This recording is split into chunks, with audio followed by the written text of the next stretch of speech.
Imagine the journey you've already taken. Last night we were in the desert, and our wonderful tour educators took us far away from the noise and the brightness of our campsite, if you will. And all of us had some interesting experiences in what was the best silence we could create in the desert, under the beautiful stars and the planets.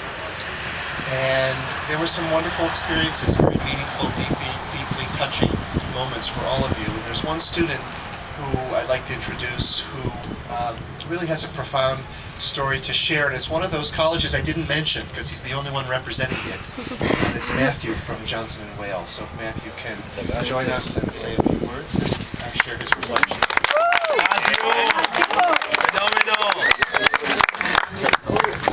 Good afternoon, ladies and gentlemen. 623. This spot right here, Mount Scopus, is very meaningful to me, and I'll tell you why in a few moments. I just want to first go back a little. When I was a little boy, until the age of 3, I didn't say a word. And my parents were very scared, as you can imagine. You know, a baby normally speaks after a couple of months, and I still hadn't spoken at the age of 3. What do? So, Yuval, our tour guide, has taught us about the different elements that Israel has, and Jerusalem encompasses the spirituality aspect. So I'd like to talk a moment about the spirituality.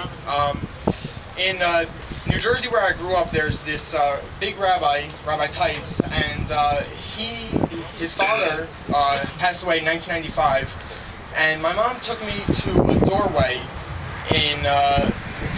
on a famous road, kind of like Ben Yehuda, famous shops and everything.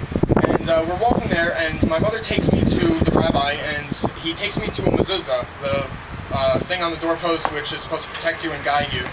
And he bent down and he gave me a bracha, a blessing. But I never knew what it is, my parents never knew what it was, but he comes after a couple of minutes, comes to my mother and says, "I promise you by Rosh Hashanah, this coming year, he'll be talking." My mother had nothing else to believe, so she believed what he was saying. That coming Rosh Hashanah, my father took me to synagogue, and we went over to his chair, and he started asking me questions. What is Rosh Hashanah? What do we dip the apple in? Some, children questions. But I was able to answer them, and thank God the blessing worked.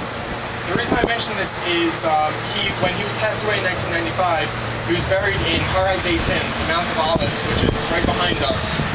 And when I came to Israel a year and a half ago for my little brother's bar mitzvah, and my parents said, "What do you want to do when we're in Israel?" And I said, "The one thing I want to do is go to Har HaZeitim and visit his tomb." Now, that in itself is special, but to make it more special, I'd like to share, as Bus 623 found out, my father passed away 3 months ago, and when we were reflecting last night, I was able to, for the first time since the funeral and since everything happened, take a moment to myself outside of the real world and just remember the different things, the different moments we've shared.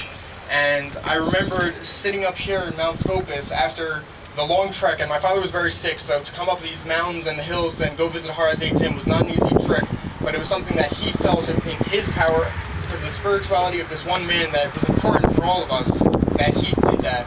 And when looking back and seeing what it was like to be up here a year and a half ago and be with my father and be with my family for such a joyous occasion, that's something that will be with me for the rest of my life. So I want to leave with you that while you're here for the 5 days that we're going to be here, to just take in every moment, because you don't know what moments will be something that you'll remember and something you'll take with you the rest of your life. So I just want to thank you.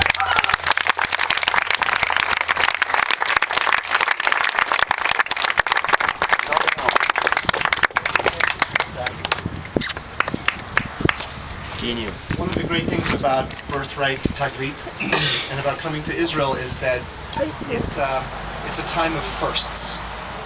It's a time of first experiences. There's a colleague among us who